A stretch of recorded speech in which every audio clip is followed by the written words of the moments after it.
দুই সংখ্যার বর্গ একটু দেখে রাখি। দুই সংখ্যার বর্গ মনে করো আমাদেরকে বলল যে 53 স্কয়ার, এটার বর্গ করতে হবে। টেকনিকটা একটু খেয়াল করো।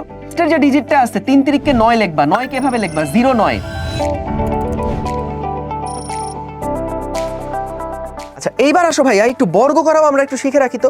দুই সংখ্যার বর্গ, দুই সংখ্যার বর্গ একটু দেখে রাখি। দুই সংখ্যার বর্গ মনে করো আমাদেরকে বলল যে 53 স্কয়ার, এটার বর্গ করতে হবে। টেকনিকটা একটু খেয়াল করো। লাস্টের যে ডিজিটটা আছে 3 তিরিককে 9 লিখবা। 9 কে এভাবে লিখবা 09। 09। 5 কে স্কয়ার করবা। 5 5 25 লিখলাম 5 5 25।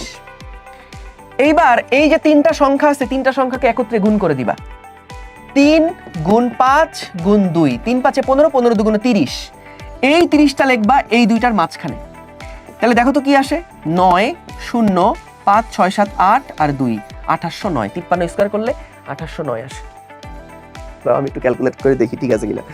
কই 53 স্কয়ার, এই দেখো 2809, ঠিক হবে না? মানে 2809 ঠিক আছে। আসো আরেকটা করি। ধরো বললো 67 স্কয়ার, 7 7 49 লিখলাম 49, 6 6 36 লিখলাম 36।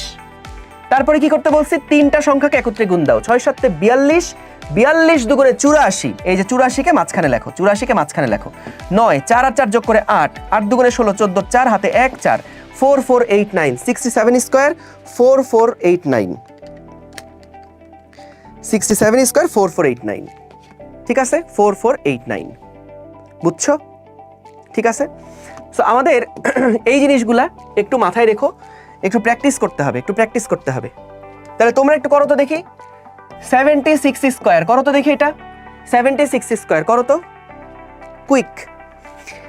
76 স্কয়ার এটা করো তো।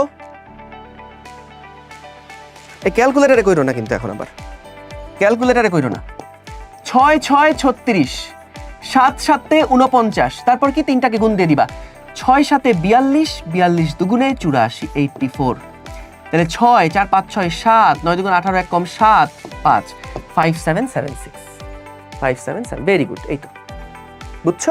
সো তাহলে স্কয়ার আমরা শিখলাম, রুট করাও শিখলাম। অ্যাটলিস্ট বেসিক ক্যালকুলেশন এটুকু পারলে অনেকটা কাভার্ড। হ্যান্ড ক্যালকুলেশন এই স্কয়ার আর রুট করা পারলে গেল।